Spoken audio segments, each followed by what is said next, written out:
Sa bisa ng search warrant, nahuli ng mga otoridad ang dalawang lalaki matapos makumpiskahan ng baril at tinatayang halos 2 milyong pisong halaga ng shabu sa Compostela, Cebu. Nakatutok dyan si Patrolwoman Flora May Azares.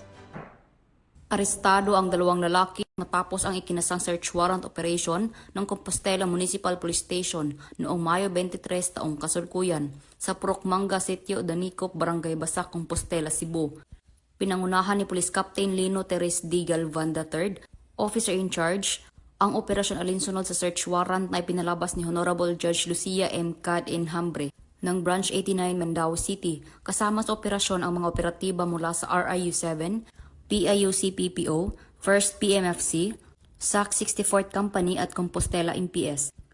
Bandang alas 7:45 ng umaga, isinilbi ang search warrant sa tahanan ni Rinaldo, ang pangunahing target ng operasyon na hindi naabutan sa lugar, sa halip na aresto ang dalawang kalalakihang sina Allen at Trinan.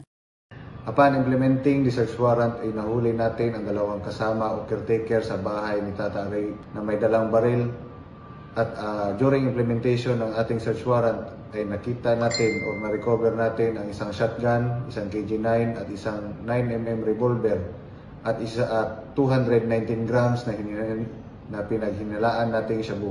Ngayon, hinahanda namin ang paghain ng kaso sa Piskalya ng violation ng Republic Act 10591 at Republic Act 9165. At ang mga suspect ay kasalukuyan na nakadetain sa ating detention facility ng Compostela Municipal Police Station. Ang matagumpay na operasyon ay patunay na mas pinatibay ng kampanya ng kapulisan kontra iligal na droga at kriminalidad tungo sa mas ligtas na komunidad sa buong lalawigan ng Cebu.